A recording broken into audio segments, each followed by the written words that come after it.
kagalakan ko po na makadaw palad kayo sa gabing ito. Bago ko po palalimin yung ating pagninilay para sa salubong, salubungan, pasalubong. Pakiulit nga po, salubong, salubungan, pasalubong. Nung narinig niyo yung pasalubong, nakangiti kayo lahat, no? Ako po'y galing sa Ilocos. At ako po ang buhay na testamento ng unang pagbasa sa huling bahagi nito. Ano sabi doon sa unang pagbasa? Hindi mapapagod na parang agila. Kasi may mga kabataan daw, madali nang mapagod. Ngunit sa pagkakataong ito, para sabihin ko sa inyo, kahit ako rin po ay nagugulat sa aking sarili, wala pa akong vitamins na iniinom. Ako po ay inanyayang magbigay ng Advent Recollection ni Father Eugene Andaya na isa ring Lazaret sa Ilocos. Nagkataon naman pong namatayan kami sa father's side. So ako po'y paalis talaga ng Sabado ng umaga papuntang Ilocos. Pero yung kamag-anak ko pong taga-US, kung pwede sabi, Tito Father, baka naman sa kauli-uli ang pagkakataon, ikaw ang magmisa kay Mami. Ako rin po ay may guilt feelings kasi pag pumupunta po ako sa Kalumpit, nadadaan lang ako. So hindi ako humihinto. Kasi I thought all the while, okay siya kasi katulad din dito, nagkokomento siya sa online masses, sa mga nangyayari sa parokya. So I thought all the while, she's okay. Only to find out, she is depressed. She is already 84 years old.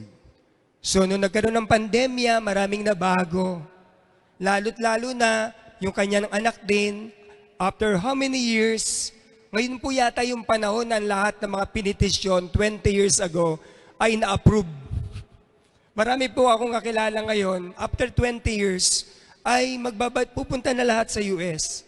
At yung po niyang anak, bagamat matagal niyang ipinagdasal, ay na-approve na ngayon with family na pupunta sa US. Na hindi rin pala, kumbaga sa puso ng isang ina, bagamat masaya ka dahil aalis yung anak mo, dun sa pinapangarap mo, pero narulungkot din siya. Ito yung tinatawag nating separation anxiety. So in other words, namatay po yung auntie ko. So minisahan ko ng Sabado sa Kalumpit, Bulacan, so hindi na ako maaari makapunta sa Ilocos. Ang sabi ko kay Father Eugene, baka naman pwedeng sa Lenten recollection na lang ako. Kasi nagkaroon ka ng emergency. Sabi niya, Pads, na-promote na natin. O sige, nagbiyahe po ako ng Sabado ng gabi. Papakita ko sa inyo, nag-commute po ako ng 7:15 ng gabi through Florida. Dumating po ako ng Ilocos, 3:00 ng madaling araw ng linggo. Ang recollection po ay 10:00 ng umaga. Bumalik po kami ni Father Eugene at ni Father Serge ng 11:00 ng gabi from Ilocos to Manila para dumalo sa aming get-together ng mga Lazaret. Pero bakit nakatayo pa rin ako? Kahit ako sa sarili ko, nagtataka ako, wala akong vitamins na iniinom.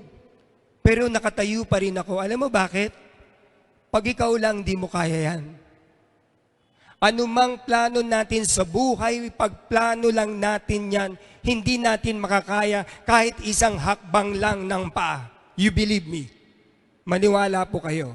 Pero yung akala mong hindi mo kayang gawin, ay magagawa mo kapag nananaan sa iyo ang grasya ng Diyos. Everything is possible with the grace of God. Tingnan nyo nga yung katabi nyo, kung magaganda at guwapo, tingnan nyo. Pag hindi yang gumanda sa paningin nyo, pag hindi yang gumuwapo, kayo ang pangit. Kasi yung pagtingin nyo, ang problema wala sa mata, nasa puso. Kung ano ang nasa puso, ang siyang nakikita ng mata. Kapag ang puso mo ay mapagpasalamat, you will always be grateful, even in small things. Anong pinagkaiba ng 100 sa 1,000? Kung tutusin, numero lang. Kapag hindi ka marunong mapagpasalamat, kahit 1,000 yan, parang sasabihin mo, kulang pa rin. Pero kung 100 yan, marunong ka magpapasalamat, magugulat ka, malaki magagawa ng 100 mo. So tatayo po tayo ngayon. awitin natin ang O Come, Emmanuel.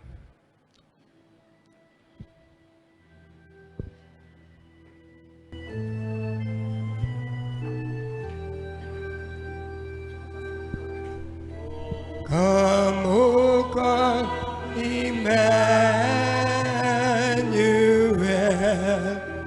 and ransom captive Israel, that mourns in lonely exile, until the Son of God appear.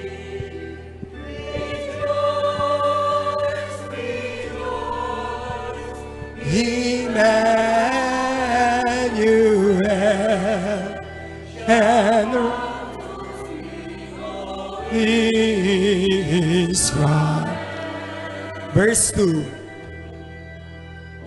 Oh, come, the wisdom from on high, who order all things mightily, to us the path of knowledge show, and teach us in her way to go. Together. Rejoice, rejoice, Emmanuel shall come in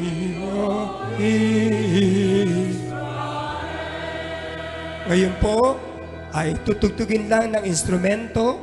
Sabay-sabay nating dasalin ng panalangin ito. Sabay-sabay po nating basahin. Ama, naririto ako. Tinatanggap ang binhi ng buhay mula sa iyo. Si Jesus ang buhay. Linisin mo ako at ihanda upang makapanahan siya sa akin. Siya ang talang maliwanag, gabay sa aking paglalakbay, lakas ng mga mahihina, kapahingahan ng mga napapagal at nalulumbay. Sa kanyang muling pagbabalik, tulungan mo akong ipagbunyi ang buhay at ipagpasalamat. Sa pagbabalik tanaw ko sa kanyang muling pagsilang, isilang mo rin sa akin ang bagong pananaw, bagong pag-asa at bagong misyon. Tulad ni Jesus, maging liwanag nawa ako sa aking pamilya, pamayanan, simbahan, pinagtatrabahuhan, at sa mga taong aking nakakadaog palad sa araw-araw. Hiling at sama ko ito, Ama, sa kanyang dakilang pangalan, ngayon at magpa sa walang hanggan. Amen. Magsiupo po tayo ngayon. Salubong, salubungan, pasalubong. Kapag pasalubong ang pinag-uusapan o kapag salubong ang pinag-uusapan, ano ang unang pumapasok sa inyo? Isipan. Kapag salubong ang narinig nyo, ang salitang salubong. Naalala nyo ang Holy Week, di ba? Salubong. Merong salubong si Maria at ang kanyang anak na si Jesus. Pero tayong mga Pilipino ay mahilig sumalubong. Sa mga kamag-anak sa abroad o nanggagaling sa probinsya, maaari natin silang salubungin sa pantalan, sa terminal ng bus, o kaya naman sa airport. At kapag tayo sumasalubong, kadalasan hindi lang tayo nag-iisa. Isa ang sasalubungin, 3 sasakyan ang sasalubong. Punong-puno na yan ng tao. Yan po ang pamamaraang Pilipino ng pagsalubong. Maraming kasama, hindi nag-iisa. Kinakailangan po natin magbaon kapag tayo ay sasalubong. Pag sinabi ko pong baon, hindi po pagkain ang pinag-uusapan natin. Kasi maaari yung sasalubungin mo, ubos na yung baon mo, wala pa yung sasalubungin mo. Kaya po magbaon tayo ng tiyaga, pasensya, pangunawa at pag-asa. Kapag tayo may sinasalubong, hindi ba yung leeg natin ay humahaba? Patingin-tingin, tingin sa oras, tingin sa monitor, kung dumating na ba yung eroplano o kung dumating na ba yung hinihintay natin. Hindi mapakali. Ang lahat ay ng pagod at pag-aalala. Pagkabagot ay napapawi kapag nakita na ang sasalubungin. Ang salubong sa sasalubungin ay galak at sigla. So yung sasalubungin mo, kahit na hindi mo alam na maaring marami siyang pinagdaan ng stopover o nasiraan yung bus yung sasakyan, lahat yan ay mawawala kapag yung sasalubungin ay nakangiti at yung sasalubong ay may pasalubong ding galak. Subalit, kapag yung sasalubong ay hindi nakangiti, mabigat ang loob ng sinasalubong. Ito rin naman ang totoo. Hindi lahat ng sinalubong ay masaya. Sa karanasan nating mga Pilipino, lalong-lalo na yung mga kapatid nating OFW, napakahirap yung sasalubungin mo ay nasa kahon na. Malamig na bangkay na. Napakahirap po niyan. Subalit kapag may mainit na pagtanggap sa sasalubungin, nagagalak ang sinasalubong. Kapag masaya, gumagaan ang pakiramdam at ang damdamin ng sinasalubong. Hindi, kaya nga po, dito nabuo ang ugnayan ng Diyos sa tao.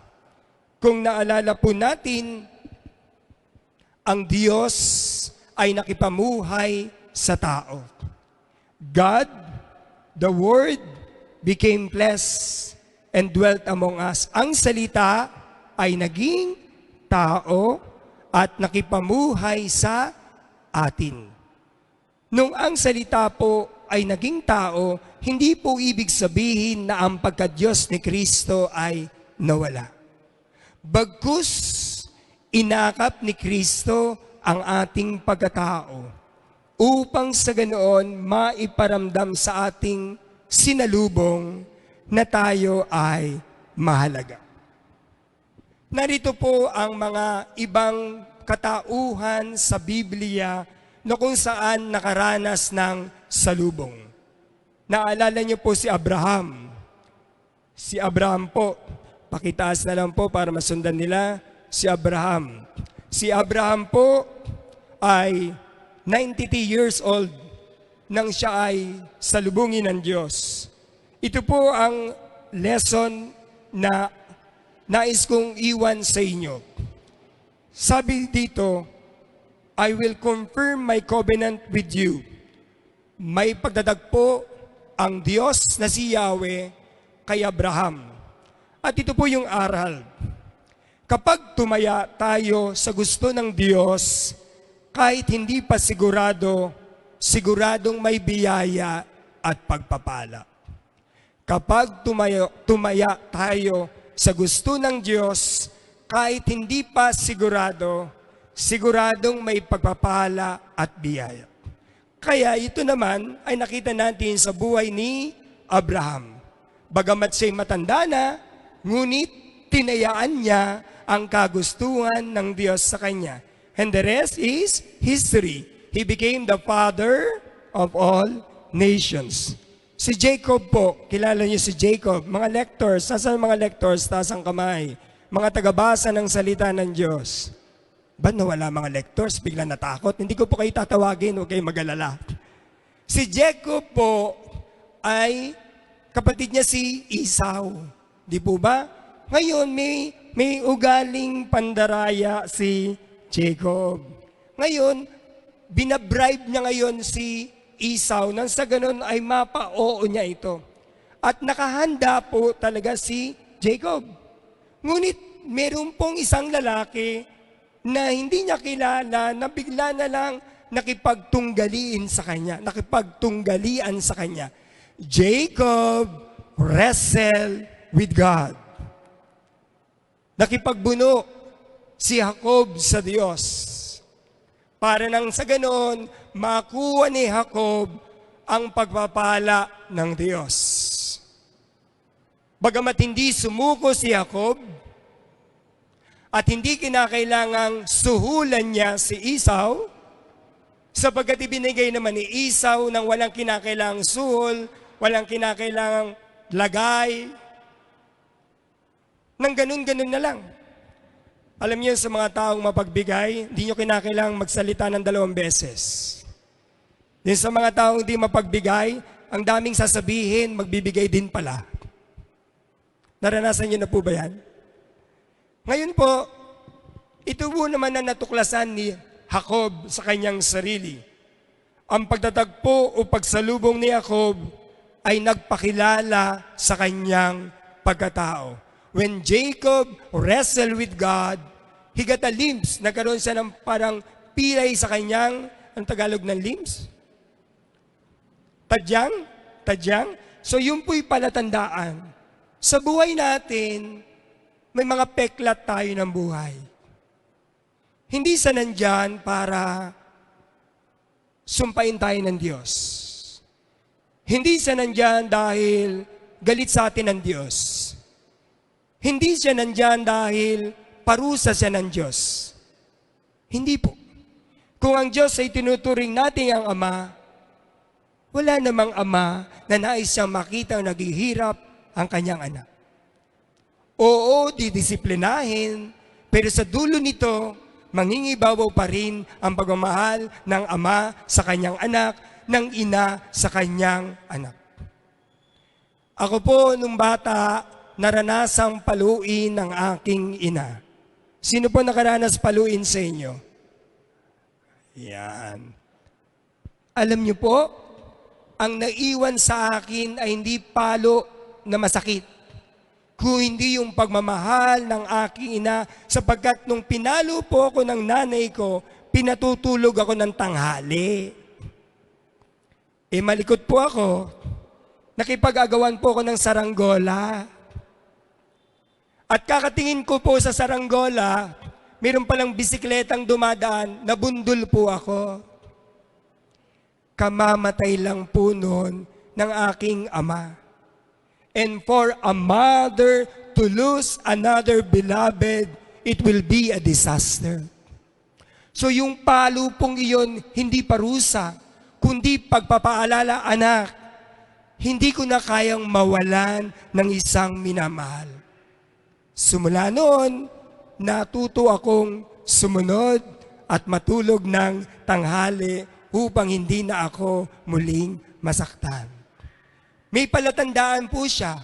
At kapag nakikita ko po siya, hindi ako naghihimagsik, kundi ipinapaalala sa akin ng Diyos kung sino ako.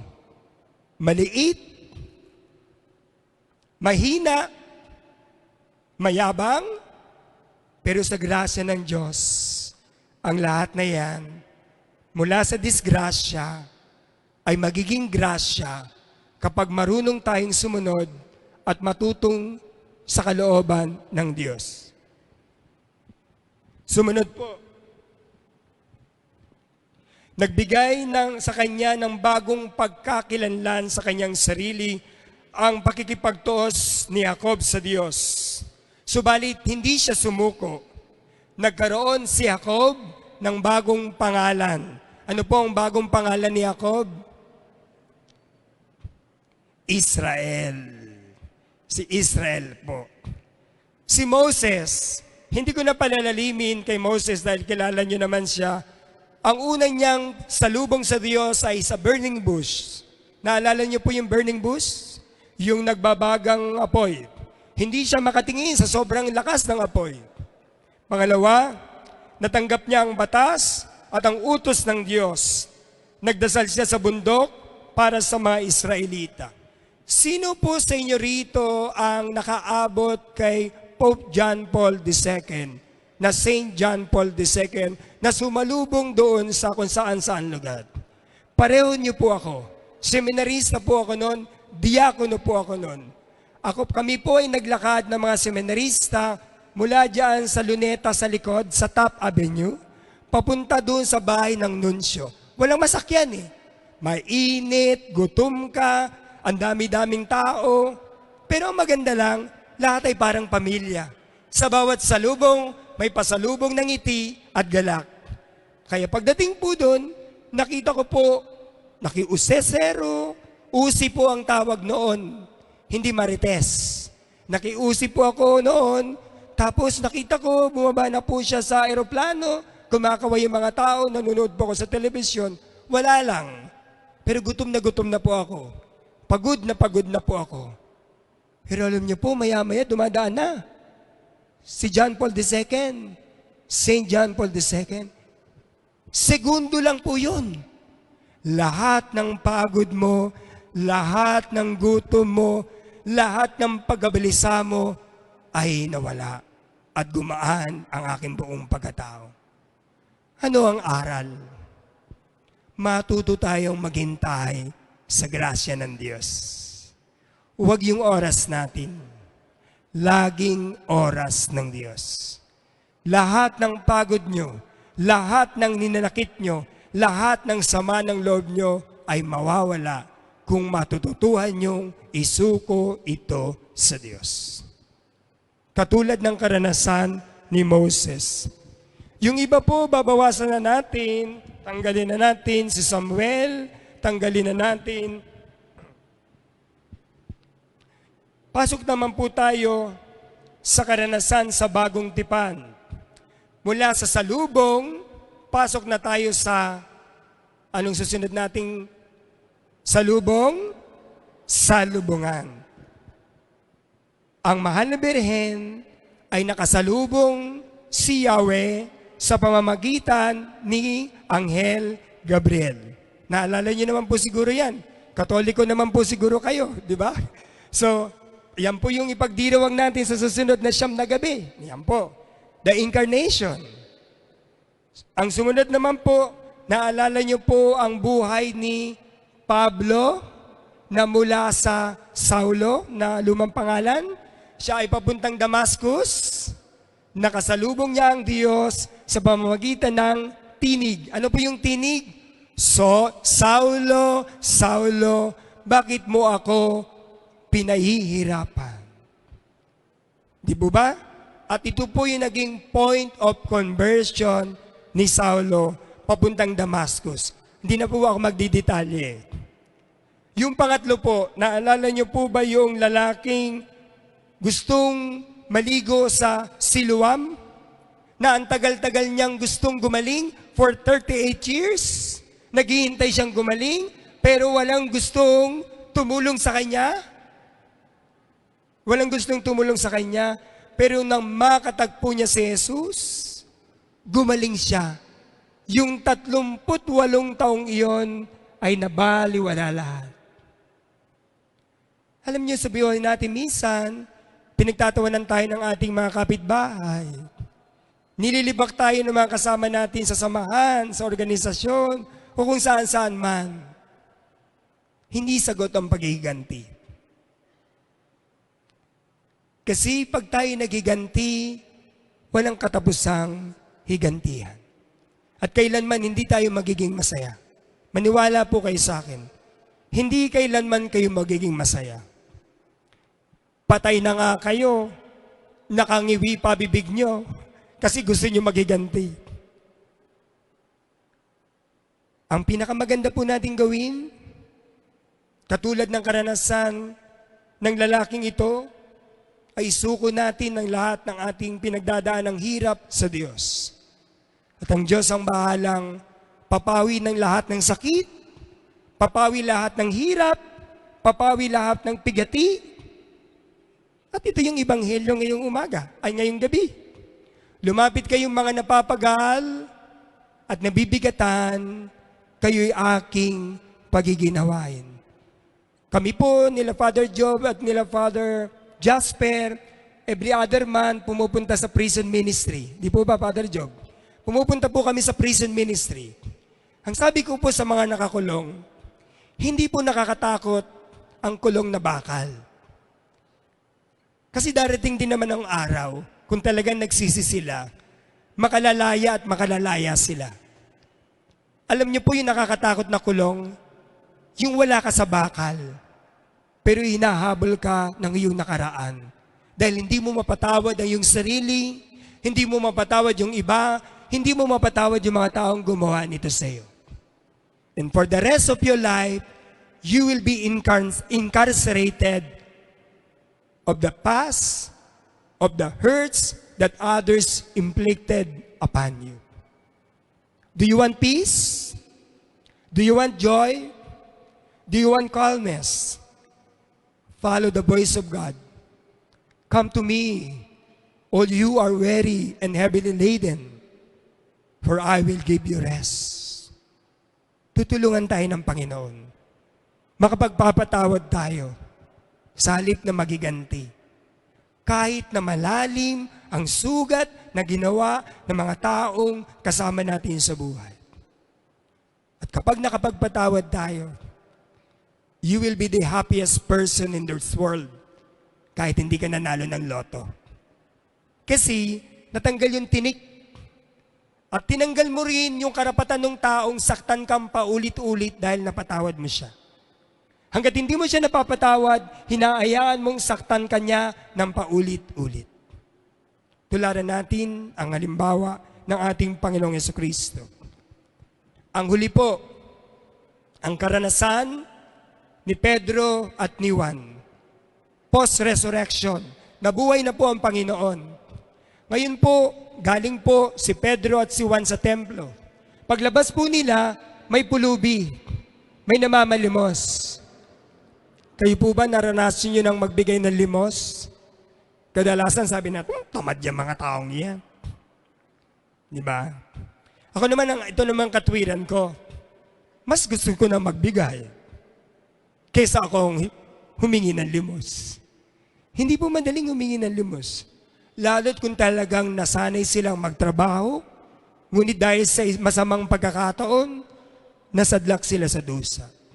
Pero pag nabigyan mulit sila ng pagkakataon magtrabaho, palagay ko, yung limos natin magiging makabuluhan.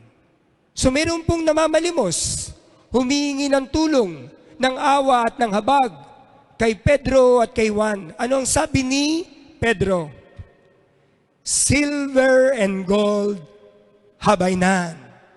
Wala akong pilak at wala akong ginto. Ngunit kung ano ang mayroon ako, ibibigay ko sa iyo. In the name of Jesus the Nazareth, walk! Sa ngalan ni Jesus na taga Nazareth, lumakad ka! Tumayo po ang pilay at nakalakad.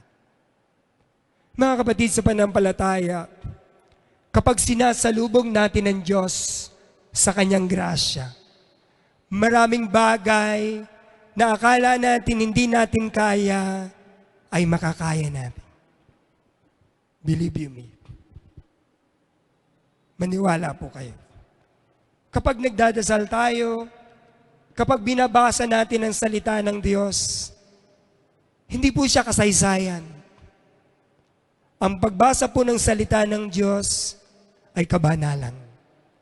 Ang pagsasabuhay po ng salita ng Diyos, kahit mahirap isabuhay, ay kabanalan. Sa loob po ng simbahan, hindi patagalan maglingkod. Kasi ito po ang totoo sa lahat ng simbahan, mula Amerika, mula Isabela, mula Cavite, mula Pampanga, saan man. Kuminsan kung sino pa yung mga matatagal sa simbahan, sila pa ang maliit na pangunawa sa iba. Much is given, much is expected. Dapat maging tulay tayo sa mga taong pinanghihinaan ng loob, sa mga taong nasa dilim.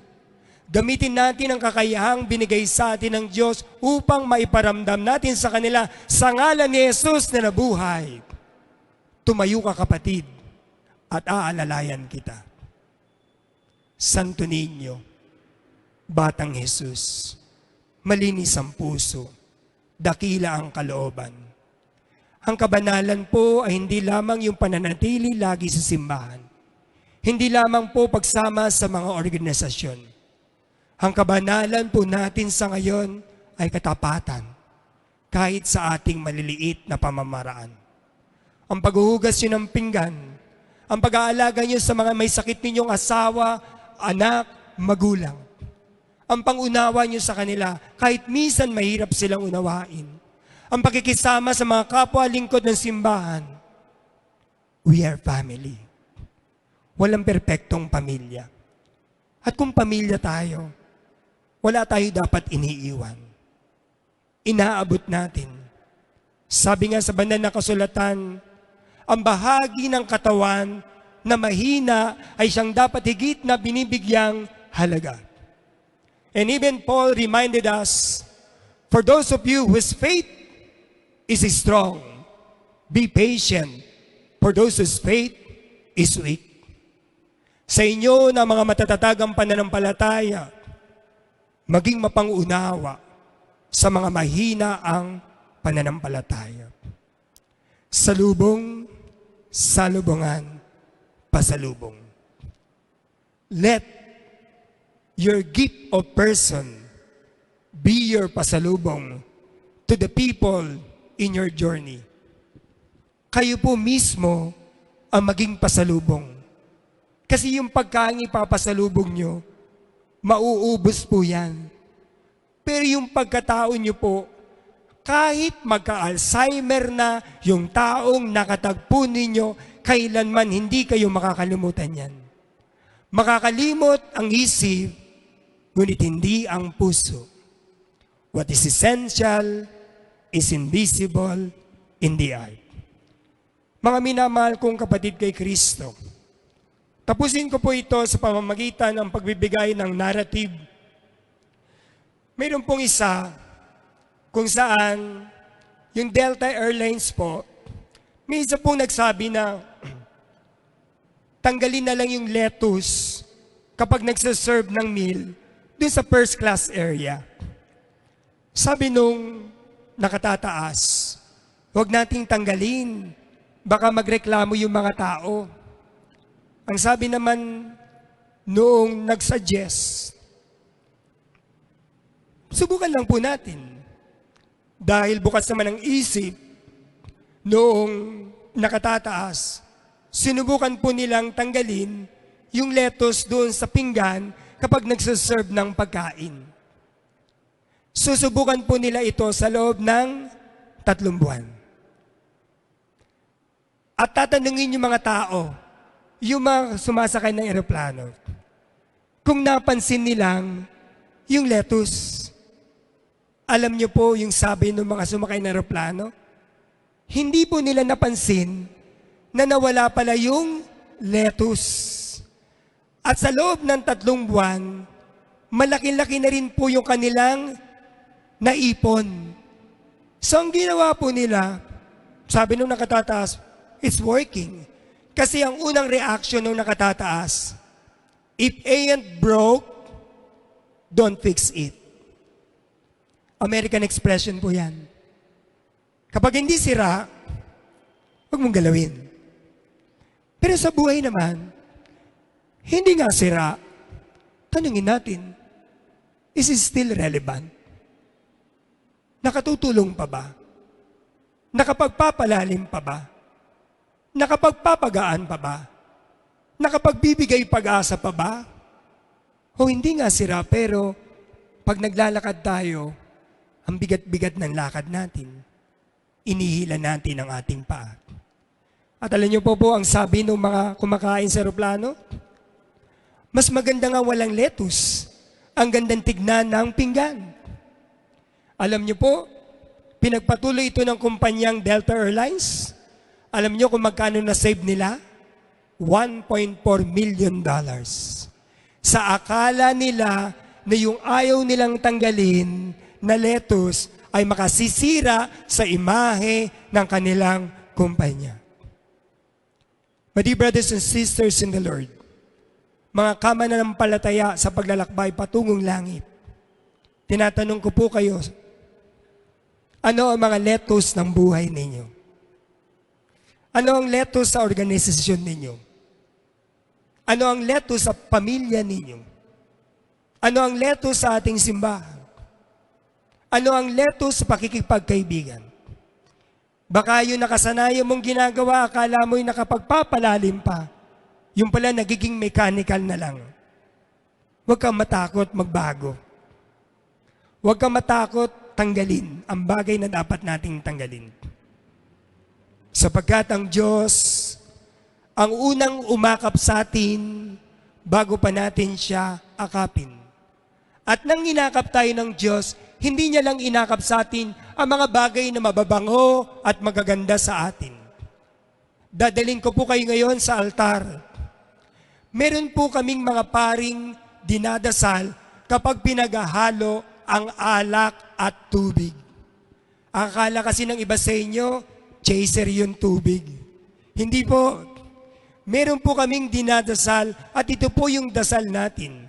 Sa paghahalo ng alak at tubig na ito, naway makibahagi